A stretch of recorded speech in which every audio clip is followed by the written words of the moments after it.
ውድ ቻናላችን ቤተሰቦች እንኳን ወደ ቻናላችን በደህና መጣችሁ። ነገ ጥቅምት 22 ምሽት 5 ሰዓት ላይ ሊቨርፑል በአንፊልድ ከአስቶን ቪላ ጋር በፕሪሚየር ሊጉ የሚገናኝ ይሆናል። ከዛ ጨዋታ በፊትም አሰልጣኝ አርነ ስሎት ከጋዜጠኞች ጋር ቆይታ አድርገው ነበረ።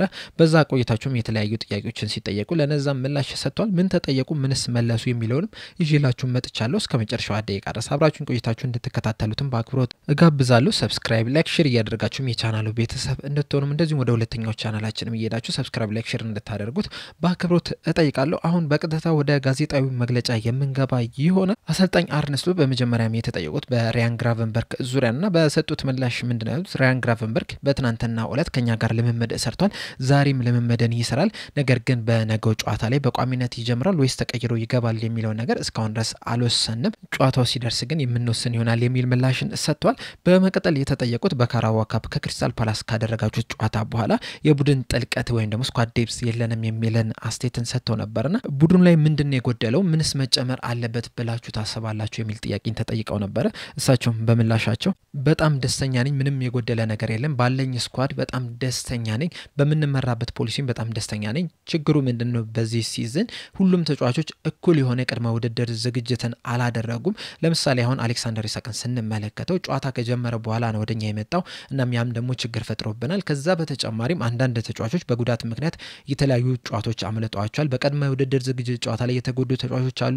እንደዚሁም ፕሪሚየር ሊግ ከጀመረ በኋላም የተጎዱ ተጫዋቾች አሉ። በአጠቃላይ በቡድናችን ውስጥ 21 የሚደርሱ ተጫዋቾች አሉ። ያ ደግሞ ለአንድ ሲዝን በጣም በቂ ነው። ነገር ግን እነዚህን ተጫዋቾች በሙሉ ጤንነት ማቆየት መቻል አለበት። ከዚህ ተጫዋቾች ውስጥ 4-5 ተጫዋቾች የሚጎዱ ከሆነ ቡድን ውስጥ የሚቀሩት 16 እና 17 ተጫዋቾች ብቻ ናቸው የሚቀሩት።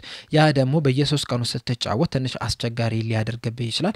ባለፈው ሲዝን በዚህ ረገድ በጣም እድለኞች ነበርን። አብዛኞቹ ተጫዋቾች በጉዳት ምክንያት ብዙ ጨዋታዎችን አላመለጧቸውም። ዘንድሮ ግን የተለያዩ ተጫዋቾች በጉዳት ምክንያት ጨዋታ ያመለጣቸው ነው የሚገኝ። ያ ደግሞ ትንሽ አስቸጋሪ አድርጎብናል። እንደዚህ ስል ግን ምክንያት ለማስቀመጥ አይደለም፣ ምክንያቱም በእነዚህ ተጫዋቾች ራሱ ይህን ያህል ጨዋታ መሸነፍ ስላልነበረብን የሚል ምላሽን ሰጥተዋል። በመቀጠል የተጠየቁት ከጥቂት ሳምንታት በፊት በኮንትራት ዙሪያ ከእርሶ ጋር ክለቡ ንግግር እያደረገ ነበርና አሁንም ንግግሩ እየቀጠለ ነው ወይስ ቆሟል የሚል ጥያቄን ተጠይቀው ነበረ። እሳቸውም በምላሻቸው በመጀመሪያ ደረጃ ሙሉ ትኩረቴ ሊቨርፑልን ወደ አሸናፊነት መመለስ ነው። በመቀጠል ግን በኮንትራት ዙሪያ እናውራ አናውራ ወጥቼ በዚህ በሚዲያ የምናገረው ነገር የለም። አሁን ላይ ሙሉ ትኩረቴ ሊቨርፑልን ወደ አሸናፊነት መመለስ ብቻ ነው የሚል ምላሽን ሰጥተዋል። በመቀጠል የተጠየቁት የተጫዋቾች ጉዳት እያስቸገረ ነው የሚል አስተያየትን ሰጥተዋልና ለዛም ምክንያት አድርገው ያስቀመጡት ደግሞ የተደራራቢ ብዛት ጨዋታዎች መብዛት ነው ብለዋልና ከዚህ በኋላ ለሚኖሩት ጨዋታዎች ምንድነው ያሰባችሁት፣ መፍትሄውስ ምንድነው ብላችሁ ታስባላችሁ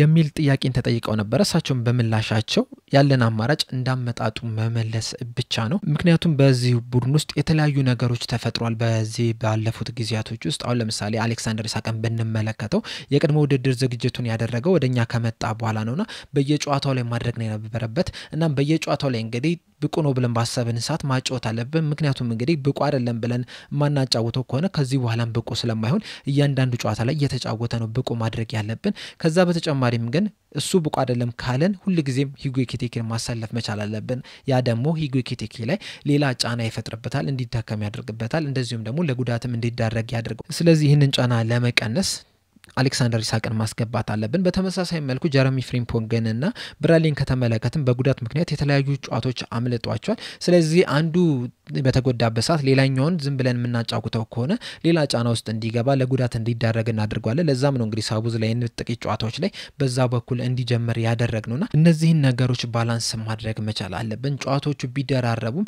ተጫዋቾች ግን ሙሉ ለሙሉ ብቁ የማይሆኑ ከሆነ ያንን ሪስክ ውስጥ እንዳንገባ የተለያዩ መፍትሄዎችን መውሰድ መቻል አለብን። ያለፈውን ሲዝን ከተመለከትን ያለፈው ሲዝን ስንጀምር አንደኛ ተጫዋቾቹ እንዳለ ሙሉ ብቃታቸው ላይ ነው የነበሩት። የዚህ ሲዝን ግን እንደዛ ማለት አንችልም እና አሌክሳንደር ኢሳቅ፣ አሌክሲስ ማካሊስተር፣ ጀረሚ ፍሪምፖንግ፣ ብራድሊን ስንመለከተው በሙሉ ብቃታቸው ጀምረዋል ብለን መናገር አንችልም። ሁለተኛ ደግሞ ከሌላ ሊግ ወደዚህ ሊግ መጥተው የመጀመሪያ ዓመታቸው ላይ ተጫዋቾች ሊቸገሩ ይችላሉ። ያንንም ነገር እንግዲህ በዚህ ሲዝን እየተመለከትነው ነው የምንገኘውና እነዚህን ነገሮች እንግዲህ ኮንሲደር ማድረግ መቻል አለብን። በእርግጥ እነዚህን ሁላ በደረድርም ውጤት ግን ከዚህ የተሻለ ማምጣት ነው የነበረብን። ምክንያቱም ያሉን ተጫዋቾች ከዚህ የተሻለ ውጤትን ለማምጣት ከበቂ በላይ ናቸውና ከዚህ የተሻለ ነገር ማድረግ እንዳለብን ሁላችንም እናውቃለን። አንዳንድ ጊዜ ግን ነገሮችን ባላንስ ማድረግ መቻል መቻል አለብን። ለዛም ነው እንግዲህ በካራባኦ ካፕ ጨዋታ ላይ የተለያዩ ተጫዋቾችን እረፍት የሰጠናቸው የሚል ምላሽን ሰጥተዋል። በመቀጠል የተጠየቁት በዚህ ሰዓት የውጤት ቀውስ ላይ ነው የምትገኙት፣ በአሰልጣኝነት ህይወቱም እንደዚህ አይነት የውጤት ቀውስ ውስጥ የገቡ አይመስለኝምና በዚህ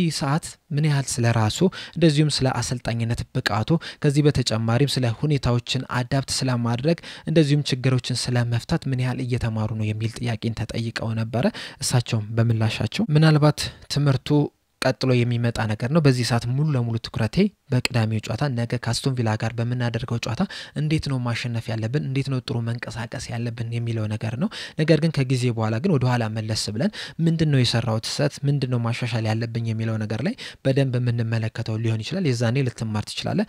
አሁን ግን በቀጣይ ጨዋታ ላይ ነው ሙሉ ለሙሉ ትኩረቴ የሚል ምላሽን ሰጥተዋል። በመቀጠል የተጠየቁት በዚህ ሰዓት ካሉበት የውጤት ቀውስ ውስጥ ከ7 ጨዋታ 6ቱን ተሸንፋቸዋልና ከዚህ የውጤት ቀውስ ውስጥ ምንድነው ያወጣናል ብላችሁ የምታስቡት? በተለይ ደግሞ በብሬንትፎርድ ጨዋታ ላይ በተጫዋቾቹ ባሳዩት እንቅስቃሴ በጣም ተበሳጭተው እንደነበረ ተናግረዋልና ከዚህ የውጤት ቀውስ ውስጥ ምንድነው ያወጣናል ብላችሁ የምታስቡት የሚል ጥያቄን ተጠይቀው ነበረ። እሳቸውም በምላሻቸው አው በብሬንትፎርድ ጨዋታ ላይ በጣም ተበሳጭቼ ነበር። ምክንያቱም እንግዲህ 30 ደቂቃ ጥሩ ተንቀሳቅሰን ነበር። ነገር ግን ቀሪውን 60 ደቂቃ ግን በጣም መጥፎ የሚባል እንቅስቃሴ ነው ስናደርግ የነበረው ነው። በዛ ደስተኛ አልነበርኩም። ነገር ግን ከነዚህ አሁን ካለንበት የውጤት ቀውስ ውስጥ ግን በሁለት ምክንያቶች እንወጣለን ብዬ አስባለሁ። አንደኛው በተጫዋቾች ኳሊቲ ነው። ምክንያቱም ኳሊቲ ያላቸው ተጫዋቾች አሉን፣ ጨዋታ መቀየር የሚችሉ ተጫዋቾች አሉን። በእነሱ ምክንያት እንግዲህ ከነዚህ የውጤት ቀውስ ውስጥ እንወጣለን ብዬ አስባለሁ። ሁለተኛው ደግሞ የምንፈጥራቸው ቻንሶች ናቸው። በፕሪሚየር ሊጉ በጣም ብዙ ቻንሶችን ነው ክሬት እያደረግን የምንገኘውና እነዚህን ቻንሶች ወደ ግብነት የምንቀይር ከሆነ በእርግጠኝነት ከዚህ የውጤት ቀውስ ውስጥ መውጣት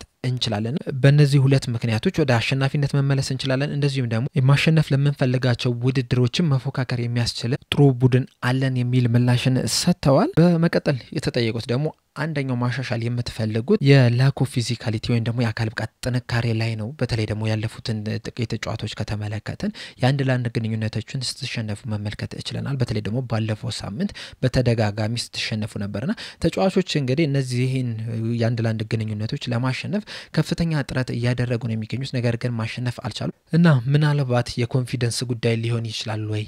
በተለይ ደግሞ የመጀመሪያውን ግንኙነት ከተሸነፍ ከዛ በኋላ ኮንፊደንስ ሲወርድ የተለያዩ ግንኙነቶችን መሸነፍ አይቀርምና የኮንፊደንስ ጉዳይ ሊሆን ይችላል ብላችሁ ታስባላችሁ ወይ የሚል ጥያቄን ተጠይቀው ነበር። እሳቸውም በምላሻቸው በዚህ ሰዓት የአንድ ለአንድ ግንኙነትን ማሸነፍ በጣም ወሳኝ እየሆነ መጥቷል። በተለይ ደግሞ በፕሪሚየር ሊጉ እናም እዛ ላይ ጥንካሬ ከሌለ ኮንፊደንስ ከሌለ ልትቸገር ትችላለህ። አሁን የማንቸስተር ዩናይትድን ጨዋታ የተሸነፍነው በሴት ፒስ ነው ወይም በቆመ ኳስ ነውና የአንድ ለአንድ ግንኙነት መሸነፋችን ያቺ ወደ ግብነት እንድትቀየር ሆናለች። ከዛም በመቀጠል የተጫወትነው ከብሬንትፎርድ ጋር የነበረው በመጀመሪያዎቹ 5 ደቂቃ ላይ ከሴት ፒስ ጎል መቆጠሩ እንግዲህ ኮንፊደንስ ላይ ትልቅ ተጽዕኖ ይፈጥራል። በእርግጥ ከአንድ ለባዶ በኋላ በጣም ጥሩ የሚባል እንቅስቃሴን ማድረግ ይችላል ነበር። በጨዋታው ላይ እንግዲህ በጣም ብዙ ሴት ፒሶች ወደኛ ተልከው ነበር። አብዛኞቹን መከላከል ችለናል። ነገር ግን ደግሞ ሁሉንም መከላከል አልቻልንም። ያልተከላከልንባቸው አጋጣሚዎች ደግሞ ወደ ግብነት ሊቀየሩ ይችላሉ። ቅድም እንዳልኳችሁ ግን ከአንድ ለባዶ በኋላ ጥሩ ተንቀሳቅሰን ነበርና ነገር ግን ሁለተኛው ጎል የተቆጠረችብን መንገድ ግን በጣም የሚያበሳጭ ነው የነበረው። በዛ ሰዓትም ጥሩ ስላልተንቀሳቀስን ጎላም ልትቆጠርብን ይችላልች፣ ተሸንፈንም ልንወጣችንላል የሚል ምላሽን ሰጥተዋል። በመቀጠል የተጠየቁት ባለፉት ጥቂት ሳምንታት በተለይ እርሶ ስለ ረጃጅም ኳሶች፣ ስለ ረጃጅም ሴት ፒሶች እንደዚሁም ደግሞ የእጅ ኳሶች በተደጋጋሚ ሲነሳ ነው የነበረው። በቀጣይ የምትገጥሟቸው ተጋጣሚዎች ደግሞ ማንቸስተር ሲቲና አስቶን ቪላ በረጅም ኳስ አጠቃቀማቸው ላይ በጣም ዝቅተኛ ደረጃ ላይ ነው የተቀመጡትና ምናልባትም በእነዚህ ሁለት ጨዋታዎች ላይ እርሶ የሚፈልጉትን አይነት አጫዋት ለመተግበር ይመቸናል ብላችሁ ታስባላችሁ ወይስ ከናንተ ጋር ስለሚጫወቱ እንደባለፈው ረጃጅም ኳሶችን ሊጠቀሙ ይችላሉ ብላችሁ ታስባላችሁ ተብለው ተጠይቀው ነበር። እሳቸውም በምላሻቸው ሁለቱም ከዚህ በኋላ የምንገጥማቸው ቡድኖች በራሳቸው መንገድ ቢጫወቱም በጣም ጠንካራ የሚባሉ ቡድን ናቸው። ነገር ግን ደግሞ በረጅም ኳስም ደግሞ አይጠቀሙም ብለን መናገር አንችልም። በዚህ ላይ ግን አንድ ማንሳት ያለበት ነገር ቢኖር ምንድነው ቼልሲዎች የራሳቸውን ጨዋታ ነበር መጫወት ይቻሉ። ያንንም ጨዋታ ሳናሸንፍ መውጣት ይችላል። በሴት ፒስ ብቻ መጫወታቸው ብቻ አይደለም ፋክተር እየሆነ የሚገኘው። በእርግጥ ያለፉትን ጨዋታዎች ስንመለከት አብዛኞቹን የተሸነፍናቸው ጨዋታዎች በእንደዛ አይነት ተመሳሳይ አይነት ጨዋታን የሚጫወቱ ቡድን ናቸው። ቀጣይ የምንገጥማቸው ቡድኖችን በእንደዛ አይነት አጫወት መጫወትም የሚችሉ ቡድን ናቸው። ለምሳሌ አስቶን ቪላ በዋነኝነት የሚጫወቱት ከኋላ መስርተው በመውጣት ነው። ነገር ግን ደግሞ ያሸነፉትን ጨዋታ ስንመለከተው የመጨረሻ ጨዋታቸው ላይ በሴት ፒስ ነው ጎል አስቆጥረው አሸንፈው መውጣት ይቻሉትና ያን ያህል የምንናገርበት ነገር አይደለም። ሁለቱም ቡድኖች ግን በጣም ሃይ ፕረስ ነው የሚያደርጉት። እንደዚሁም ደግሞ ሃይ ፕረስ ስታደርጋቸው የራሳቸው መንገድ አላቸው ይህንን ፕረስ ሰብረው የመውጣትና ከባድ ተጋጣሚዎች ናቸው ከፊት ለፊታችን ያሉት በየትኛውም አጮት ቢጫወቱም የሚል ምላሽን ሰጥተዋል። በተጨማሪም አሌክሳንደር ኢሳቅና ከርቲስ ጆንስ በነገው ጨዋታ ላይ ሙሉ ለሙሉ እንደማይሰለፉ ተናግረዋል። በመጨረሻም አስተያየታቸውን የሰጡት በአስቶን ቪላ ጨዋታ ዙሪያ ነበር። በተለይ ደግሞ አስቶን ቪላ አሁን በሚያሳዩት ብቃት ላይ በሰጡት አስተያየት ምንድነው ያሉት? አስቶን ቪላዎች ሲጀምሩ በጣም መጥፎ የሆነ ጅማሮ ነበር መጀመር ይቻሉት። ተከታታይ ጨዋታዎችን ተሸንፏል፣ ነጥብ ጥለዋል። ነገር ግን ያለፉትን ጥቂት ጨዋታዎች 5-6 ጨዋታዎች ግን በሙሉ ማሸነፍ ችሏልና የነሱ የተሻለ ይመስለኛል ከኛ አንፃር። እኛ ስንጀምር ጥሩ ነበርን፣ ነገር ግን የመጨረሻዎቹን ጥቂት ጨዋታዎች መሸነፍ ችለናል። እነሱ በተቃራኒው የመጀመሪያዎቹን ጨዋታዎች ተሸንፈው ነጥብ ጥለዋል። ነገር ግን ያለፉትን ጥቂት ጨዋታዎች ደግሞ 5-6 ጨዋታዎች በተከታታይ ማሸነፍ ችሏልና ጥሩ የሚባልን እንቅስቃሴን እያደረጉ ነው የሚገኙት። ከዛ በተጨማሪም ግን የተሸነፉባቸውን ጨዋታዎች ራሱ ስንመለከት በጣም ጥሩ እንቅስቃሴ ሲያደርጉ ነበር። ምናልባትም ማሸነፍ የሚችሉባቸውንም አጋጣሚዎችንም ማግኘት ችለው ነበር። ነገር ግን በተለያዩ ምክንያቶች ሳያሸንፉ መውጣት ችለዋል። አሁን ግን በጣም ጥሩ ቡድን መሆናቸውን በደንብ እየተመለከተን ነው የምንገኘው። ጨዋታዎችን እያሸነፉ ነው የሚገኙት፣ ጎሎችንም እያስቆጠሩ ነው የሚገኙትና በዚህ ጨዋታ ላይ በጣም ከባድ ተፎካካሪ እንደሚሆን መናገር ይቻላል። ከዚህ በተጨማሪም የፕሪሚየር ሊጉ የደረጃ ሰንጠረዥ ስንመለከት አብዛኛው ተቀራራቢ ቦታ ላይ ነው የሚገኙት። እኛም ከአስቶን ቪላ ጋር ያለን የነጥብ ልዩነት እኩል ላይ ነው የሚገኙ። ምናልባትም በዚህ ሲዝን አርሰናሎች ናቸው ትንሽ ወጣ ብለው የሄዱት እንጂ አብዛኞቹ በአንድ ጨዋታም ውጤት ወይም ደረጃም ሊቀየር የሚችልበት ሁኔታ ላይ ነው የተቀመጡትና ያም የሚያሳየው ደግሞ በፕሪሚየር ሊጉ ምን ያህል ትልቅ ፉክክር እንዳለ፣ ምን ያህል ጥሩ ቲሞችም እንዳሉ ነው። ከነዚህ ምርጥ ቲሞች መካከል ደግሞ አስቶን ቪላ ተጠቃሽ ነው። እኛም በበኩላችን ያለፉትን ጨዋታዎች ብንሸነፍም እንኳን ብዙ ቻንሶችን ክሬት እያደረግን ነው የምንገኘው። እነዛን ወደ ግብነት መቀየር መቻል አለብን። ከዛ በተጨማሪም ደግሞ ቻንስ ክሬት የሚደረግብን በጣም ጥቂቶች ናቸው። የተሸነፍንባቸውን ጨዋታዎች ብንመለከት ራሱ በጣም ጥቂት አጋጣሚ አግኝተው እነዛን ወደ ግብነት በመቀየራቸው ነው ጨዋታዎችን እየተሸነፈን የምንገኘው። አሁን ለምሳሌ በካራባኦ ካፕ 3-0 ተሸንፈናል። ነገር ግን በዛ ጨዋታ ላይ 3 ቢግ ቻንስ ብቻ ነበረ ክሬት ማድረግ የቻሉት ክሪስታል ፓላሶች። እነዛን ግን ወደ ግብነት መቀየር ችሏልና እነዚህ ነገሮች መቀነስ መቻል አለብን። ቢግ ቻንስ ክሬት የሚደረጉትን ነገሮች መቀነስ አለብን። እንደዚሁም ደግሞ ምን ፈጥራቸውንም ቻንሶች ወደ ግብነት መቀየር መጀመር መቻል አለብን። እንደዛ የምናደርግ ከሆነ እኛም ከዚህ በኋላ ያሉትን እንዳለ ጨዋታዎች ማሸነፍ የሚያስችለን አቅም ይኖረናል የሚል ምላሽን ሰጥቷል። በአጠቃላይ እንግዲህ በጋዜጣዊ መግለጫ ላይ የሰጡት ምላሽ እነዚህን ይመስሉ ነበረ። በዚህ ዙሪያ እንግዲህ ያላችሁን አስተያየት እንዳለ ኮሜንት ሴክሽን ላይ በመጻፍ አሳውቁኝ። ለአሁን እኔ እዚህ ላይ አበቃው። በቀጣይ በሌላ እስከምንገናኝ ድረስ ሰብስክራይብ፣ ላይክ፣ ሼር ማድረግ እንዳትረሱ። ቸር ያቆየን።